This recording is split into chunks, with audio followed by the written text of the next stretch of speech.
Yo, what's up mga kaibigan? This is I2K po again. Ngayon nandito ulit tayo sa channel ni Pinas News Insider. Dito ulit tayo magbibigay ng komento at reaksyon. Kaya samahan nyo guys, let's go!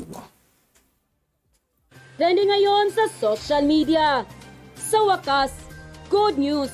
Senator Rapi Tulfo, umaksyon na. Pahirap na K-12 ni Noynoy Aquino. Bubuwagin na. Senator Dapat lang naman kasi tanggalin yan. Pahirap sa mga magulang yan. Tulfo at Vice President Sara Duterte Carpio, magsasanib puwersa na. Pero bago natin simulan ang balitang ito, Sa lahat ng di pa nakasubscribe kay Pinas News Insider mga kaibigan, mag-subscribe na po tayo at huwag nyo rin pong kalimutan mag-subscribe dito sa aking channel. ay huwag kalimutang mag-subscribe at i-click ang notification bell para mas maging updated pa kayo lalo sa lahat pa ng banat video na i-upload namin. At eto na nga mga kababayan, gawa-gawa ng batas, hindi naman alam kung paano tumingin ng patas.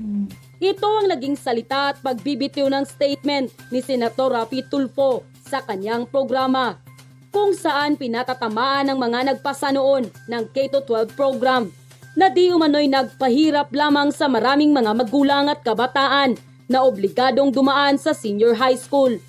Walang pagdadalawang isip na sinang-ayunan ng well-known senator ang naging panukala at revision ni Vice President Inday Sara Duterte Carpio na siyang nanungkulan rin ng DepEd Secretary na buwagin na ang K-12 program at magkaroon ng panibagong alternatibong 2 years o military service para sa mga kabataan na siyang dedepensa sa bayan. Ayon sa kanya, makatwiran at makatao ang ginawa ni Vice President Inday Sara Duterte Carpio na desisyonan ang pagbuwag nito sa K-12 program dahil ayon mismo kay Senator Rapi Tulfo, hindi pinag-isipan ng mabuti at pabara-bara ang naging desisyon ng mga nagpirmahan sa nasabing K-12 program ng panahon ni former President Noynoy Aquino na tila hindi nakita ang magiging problema sa mga susunod na henerasyon at mas nagpahirap lamang sa sitwasyon ng marami sa ating mga kababayan. Kaya't sa wakas, 101% na nga raw ang pag-agree ni Senator Rapi Tulfo sa naging desisyon ni Vice President Inday Sara Duterte Carpio na sa pagribisa ng K-12 program ay mas magiginhawa nito ang buhay ng hindi lamang ng ating mga kabataan, kundi ng mga magulang na nagtataguyod ng pag-aaral ng kanilang mga anak. Samantala, hindi naman mapigilan ng marami sa ating mga kababayan na magbigay ng kanilang hinaing at komento sa mundo ng social media. At ayon pa sa kanila, tama po kayo Senator Tulfo, dagdag gasto tulad naming mga magulang. Ewan ko ba kung paano inisip ng mga nagpasa ng K-12, mga walang utak mga yan. Tama ka Idol Rapi, pugok ang gumagawa sa batas na K-12. Mas lalo nilang pinahirapan, mahirap na nga kami, mas lalo pa nilang kami binaon sa hirap. Diba? Thanks po Idol Rapi, mabuhay po kayo, God bless po. Tanggalin na ang PI ng K-12, imbis na 4th year na ang apo ko sa university. Ngayon ay 2nd year pa lang. Batas ng mga abno ang K-12. End quote. Napanood kanina, umaga sa news, nabasa ko rin sa isang write-up na pinapalagan ni incoming VP Sara Duterte yung K-12. Hindi sumasangay doon at pag-aaralan niya yung pagbubuwag kung tama ang pagkakaintindi ko doon. And I totally agree. 101%. Sinabi ko na yun noong una dito na hindi po ako sang-ayon sa K-12 na yan. Totoo po yan. I'll tell you why. Salamat po, Vice President-elect Sara Duterte, at nasilip niyo po yan. Talagang kayo po ay makamasa. Talagang alam niyo po yung problema ng mga taong nasa ibaba. Kasi nga, marami na ako na-receive ng mga complaint tungkol dito eh. Karamihan sa ating mga magulang, even my parents, because we were not rich, we were just regular. And there were times na dahil marami kami, I would consider it below middle class kami. Now, ano pong pangarap ng maraming Pilipino, lalo na yung mga mahirap nating kababayan, mahirap na mga magulang, yung makapagtapos po yung kanilang mga anak ng 4-year course. Yan lang po talaga. Di ba yung narinig mo na sinasabi na, anak, hindi tayo mayaman, makapagtapos ka lang ng 4-year course sa koleyo, yun na yung regalo namin sa iyo. At yan na yung karangalan na may ibibigay mo sa pamilya natin. Again, 4-year course sa koleyo. Yun lang yun. Pag-iipunan nila, kakayod kalabaw sila. lalo pag mga farmers, mga sa construction workers, naglalabada para mapagtapos ang kanilang anak. Again, one more time, ng 4-year course sa koleyo. Kasi yun talagang gusto nila, yun talagang pangarap nila ever since. Now, here comes K-12. Dagdag, 2 years. Kasi ang nasa isip na ng mga magulang na pagkatapos mo ng high school, anak, 4 na taon na lang paghirap Opo. at pagtitiis. Here comes K-12. Nung pagpasok ng K-12, dagdag 2 years. Opo.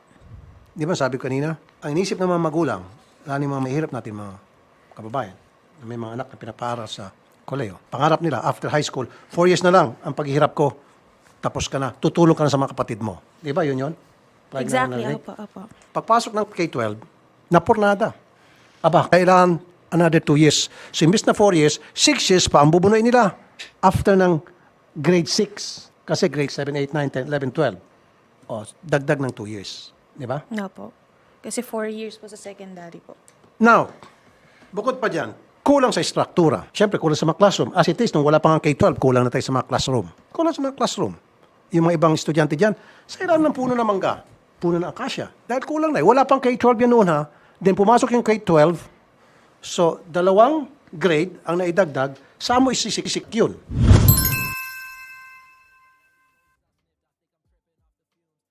Isa pa, libro. Kulang sa libro. Curriculum, bagong pasok eh. So may mga bagong subject yan. Kulang sa mga guro. 3. At pang-4, yung mga guro na pang first year and second year college na displaced. Kasi nga, imbis na may akit sa first year and second year college, walang akit doon dahil naharang dito sa grade 11 and grade 12. Na-gets? Yun eh. Yan kasing problema sa ating mga Pilipino, hindi naman lahat. Kapag gumagawa po tayo ng mga polisiya, maging batas, hindi natin pinag-iisipan yung magiging consequence as a result doon sa batas na kapag yan ay naipasa. Kulang po sa planning. O magandang gumawa ng batas, sige gawa tayo dito, gawa doon. Hindi pinag-aaralan muna, hindi muna gumagawa ng assessment na pag ito'y nangyari na ano ang maging consequence, ano maging impact nito. Hindi eh. Basta't magagawa lang ng batas. Kaya ako, ito yung sinasabi ko po. Maraming tatanong sa akin, anong alam mo sa paggawa ng batas, Rafi Tulfo? Maraming nagsasabi sa akin, even mga friend ko. Sabi ko, hindi po ako gagawa ng batas na wala po akong karanasan, na wala po akong natanggap na reklamo tungkol dyan. Kung gagawa po ako ng batas, I will make sure na ito po yung napag-aralan na hindi ko lang sarili ko, kundi maging yung mga taong natulungan ko na. Sila po mismo nagsasabi sa akin na ito yung problema, and then paano masolve yung problema, that's the way it should be done. So, ibig sabihin, bago tayo gumawa ng mga polisiya, bago tayo gumawa ng mga proyekto, pinag-aaralan. Di ho ba? Bakit ganun po tayo mag-isip? Short term. Hindi natin tinitingnan yung long term. Hindi natin tinitingnan yung tinatawag na the big picture. Para bang yung kabayo sa kalesa na nakaganito lang, oh. Nakasentro lang ngayon. Central. Yan tinitingnan natin. Hindi natin tumitingin sa kaliwa, sa kanan. And same thing with K-12. Tama po kayo dyan. BP Sara Duterte, maraming salamat po. At nasilip niyo po agad dyan. Talagang tunay na kayo po ay makamasa. Tunay na naintindihan niyo po talaga ang kalagayan ng mga maliit nating kababayan. At nakita niyo po yung problema dyan sa K-12. Maraming mag-disagree po sa inyo and mag-disagree sa akin. Pero heck, yun po yung damdamin ng nakararami. Mga nakausap po na po rito, mga kababayan natin, na mga magulang, na mahihirap na mga magulang. Yung mayaman, no problem. Kahit pa meron pang K-250 yan, may pera silang pang tustos Tuition. sa tuition. Paano yung mga mahihirap? Yung mga labandera, yung mga security guard, construction workers, di ba? Yung sa mga factory ng mga magulang na inaasam-asam na after 4 years na paghihirap, mga farmers, okay na yung mga anak nila. Makapagtulong naman sa pamilya. Hindi, nadagdag itong another 2 years eh. Pabigat para sa kanila. Di ba?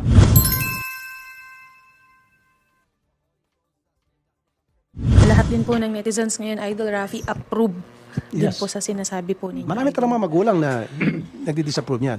Walang mga libro.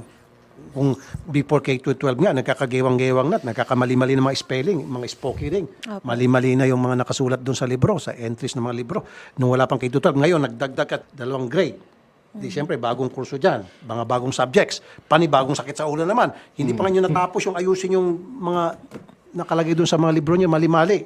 Nung wala pang K-12. Okay, yung 2 grades na yon, wala pa. Nagkamali-mali kayo, hindi nyo pa naayos yun. Dadagdag kayo ng panibagong 2 na grades. Siyempre, 2 subjects. Maraming subjects doon na may dadagdag. Di ba? Mahirap tayong kumuha ng martilyo pukpuk sa ulo eh.